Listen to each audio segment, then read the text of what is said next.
शिव महापुराण द्वितीय अध्याय। शिव महापुराण के श्रवण से देवराज को शिवलोक की प्राप्ति। शौनक जी बोले, हे महाभाग सूत जी, आप धन्य हैं, परमार्थ तत्व के ज्ञाता हैं। आपकी कृपा करके हम लोग इस बड़ी अद्भुत और दिव्य कथा सुनाई है। हमने यह पाप नाशनी, मन को पवित्र करने वाली और भगवान शिव को प्रसन्न करने वाली अद्भुत कथा सुनी। भूतल पर इस कथा के समान कल्याण का सर्वश्रेष्ठ साधन दूसरा कोई नहीं है।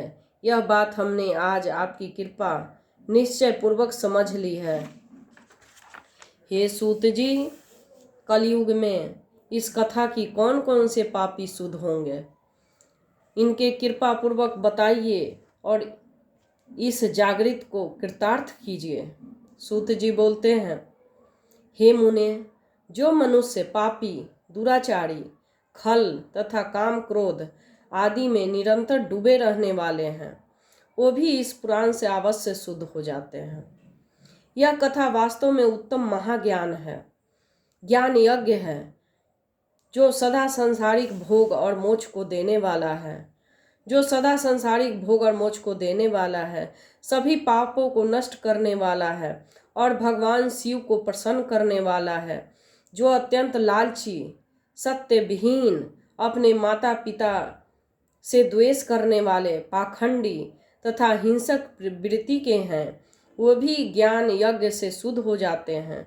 अपने वर्ण श्रम धर्म का पालन करने वाले और ईर्ष्याग्रस्त लोग भी कली काल में इस ज्ञान यज्ञ के द्वारा पवित्र हो जाते हैं। जो लोग छल कपट करने वाले, क्रूर स्वभाव वाले और अत्यंत निर्दयी हैं, कलयुग में इस ज्ञान यज्ञ से शुद्ध हो जाते हैं। ब्राह्मण के धन से पलने वाले तथा निरंतर व्यभिचार परायण जो लोग हैं, वे इस ज्ञान यज्ञ इस काली काल में पवित्र हो जाते हैं। जो मनुष्य सदा पाप कर्मों से लिप्त रहते हैं, सठ हैं और अत्यंत दूषित विचार वाले हैं, वो ये कलयुग में इस ज्ञान यज्ञ में निर्मल हो जाते हैं। दुष्चरित्र, दुर्बुद्धि, उद्विग्न चित्त वाले और देवताओं के द्रव्य का उपभोग करने वाले, मतलब देवता पर जो चढ़ता है द्रव्य, उसका उपभोग करने वाले पापी जन भी कली काल में इस ज्ञान यज्ञ से पवित्र हो जाते हैं। इस पुराण से श्रवण से पुण्य बड़े बड़े पापों को नष्ट करता है, संसारिक भोग तथा मोक्ष प्रदान करता है, भगवान शंकर को प्रसन्न करता है। इस संबंध में मुनिगण और प्राचीन इतिहास का उदाहरण दिया जाता है। इसके श्रवण मात्र से पापों पूर्णतया नाश हो जाता है। पाप पहले की बात है, किरात नगर में एक ब्राह्मण रहता था, जो अज्ञानी था, दरिद्र था, रस बेचने वाला तथा वैदिक धर्म से विमुख था। वह स्नान संध्या आदि कर्मों में भ्रष्ट हो गया था, वेश्यावृत्ति में तत्पर रहता था और उसका नाम था देवराज। वह अपने ऊपर विश्वास करने वाले लोगों को ठगा करता था। उसने ब्राह्मणों, क्षत्रियों, वैश्यों, शूद्रों तथा दूसरों को भी अनेक बहानों से मारकर उनका धन हड़प लिया था।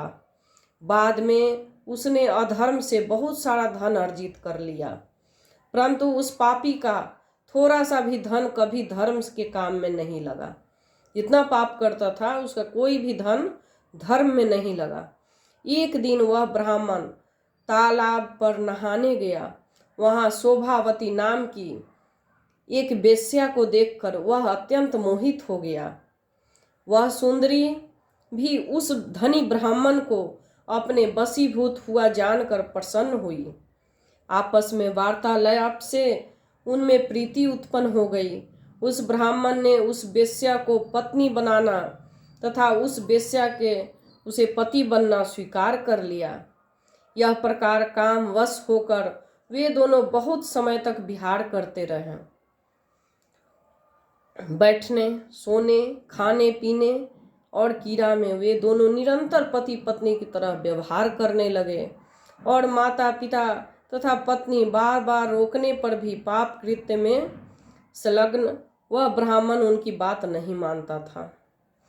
एक दिन रात्रि में उस दुष्टा ने ईर्ष्यावश वह अपने सोए हुए माता पिता और पत्नी को मार डाला।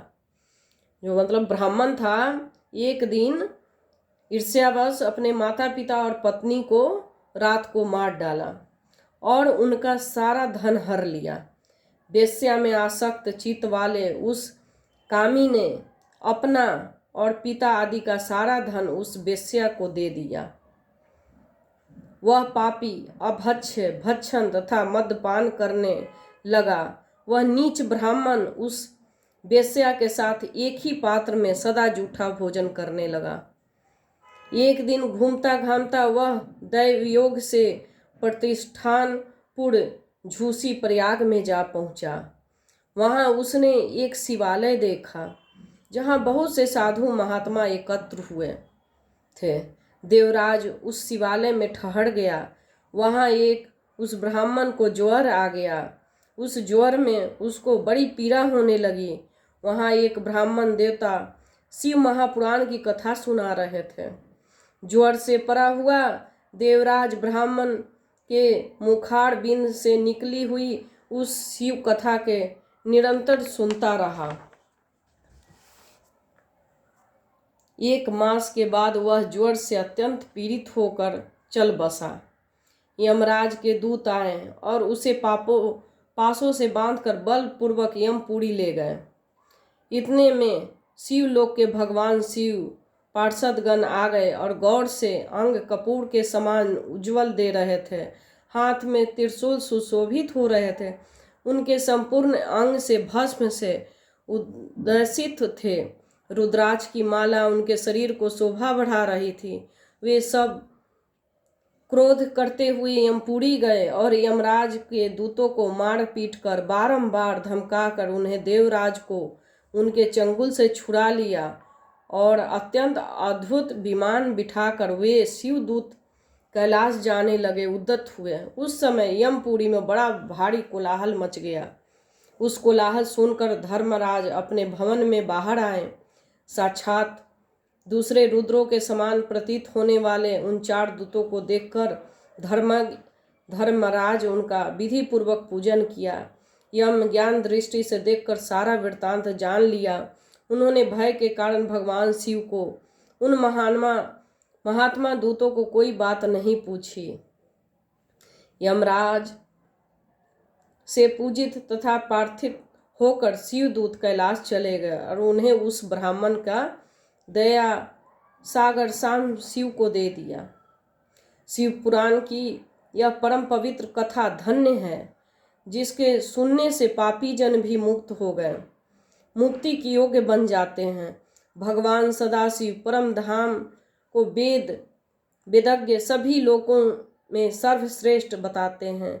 ब्राह्मण, क्षत्रिय, वैश्य, शूद्र तथा अन्य प्राणी, यहाँ तक कि जिस पापी ने धन के लोभ से अनेक लोगों की हत्या की तथा माता पिता और पत्नी को भी मार डाला, वह वेश्यागामी श्रावी ब्राह्मण देवराज भी इस कथा के प्रभाव से भगवान शिव को परम धाम को प्राप्त कर ततच मुक्त हो गया।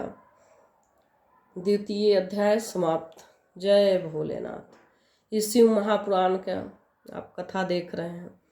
एक ब्राह्मण इतना पाप करता है, माता सबका धन लूटता है, माता पिता को भी मार देता है, पत्नी को भी मार देता है, वेश्यागामी हो जाता है। और शिव महापुराण के एक शिवालय में कथा हो रही थी। पूरा कथा सुनते ही मतलब पूरा शिव महापुराण सुना और उसको परम पद शिव की प्राप्ति हुई, भोलेनाथ के पास चला गया। इसीलिए कलयुग में कहा गया है कि शिव महापुराण का जो भी कथा सुनता है या पढ़ता है उसको अत्यंत सुख मिलता है, सारे पाप नष्ट हो जाते हैं। तो कृपया करके आप लोग सुने और लोगों को बताएं, घर घर में प्रचार करें और सुने, कम से कम कथा तो सुने। आगे भी कथा जारी रहेगी। जय भोलेनाथ।